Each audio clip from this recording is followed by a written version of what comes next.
Swadikap. Greetings once again from Kasit Piromya in Bangkok in the midst of the month of December 2024. And I look forward to the next year in a more positive or optimistic manner pertaining to the issue of the Ukraine-Russia conflict or war. In the sense that I incline to be optimistic, not because of the outright victory by either side, the Russian over the Ukrainians and their supporters, or vice versa, the victory of the Ukrainian side with the support of the members of NATO led by the United States over the Russian. I think the issue will not be settled on the battlefield, but at the negotiating table for a set of reasoning. I think the NATO leadership, the United States in particular, must have come to the realization that collectively they cannot defeat the Russian side because of Russia's maintenance of the military superiority.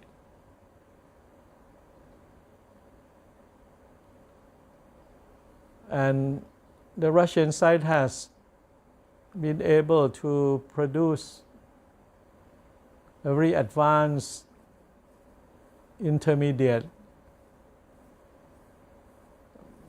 weapons, the intermediate missiles. I think the name is about a Rosnik, that has a very fast speed, 10 times the speed of sound. And its ability is very precise in attacking and destroying the targets. And the air defense of Ukraine with the technology of the United States, United Kingdom or Germany and so on, is no match for this Russian weapon. At the same time, I think the Ukrainian leadership and the NATO leadership and so on must also have come to the realization that Putin has been demonstrating his action in the sense that he combines the walk and the talk. He doesn't talk and does nothing. He talks and he does things. He walks. And at the same time, I think the combined sanctions of the Western world have not weakened the will of the Russian people or the Russian Federation in general. Vladimir Putin still maintains immense popularity and support from and by the Russian people. The sanctions have not dented the economic performance of Russia and the social well-being of the people. Russia is a country with self-sufficiency in terms of food, essential energy, and has an immense capacity on scientific and technological knowledge and capacity and so on. And I think its military production is second to none. And on top of that, Russia was able to have some friends to do business with, especially China, India, Iran, and to a lesser extent North Korea and so on. So there are outlets for import and export for Russia to continue its economic life and development and so on.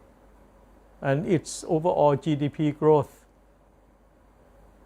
on the average is higher than the United States and all the European countries and so on. So Ukraine and its supporter cannot defeat Russia on the battlefield. The prospect of victory is very remote or impossible. At the same time, the economic war, the sanctions and so on, have not dented Russian activities to survive and to live well. Russian people still spend holidays in Southeast Asia, particularly in Thailand and so on, a reflection that they are not living under misery and hardship. There is still some surplus income for them to enjoy life, entertainment, and well-being. And on top of all this, Vladimir Putin has talked about the use of nuclear weapons. And the fact that he does what he says on the conventional warfare can be also an indication that he is very serious about using tactical nuclear weapons if Russia is on the verge of defeat, or if Russia is too much being hemmed in by the NATO countries and so on. So the man is very serious, and there is no need, I think, at the moment to call his bluff. It's about the survival of the Russian Federation and the survival of the Russian people. So they will do at any cost in order to be able to survive. And that is a very strong message to the United States and all the NATO member countries and so on. So what is left is for everyone to come to the negotiating table with the spirit of give and take, spirit of compromise and so on, which would not be beyond the intellectual capacity of all the stakeholders concerned. A food for thought for all of us during the year 2025. Thank you very much. ขอบคุณมากครับ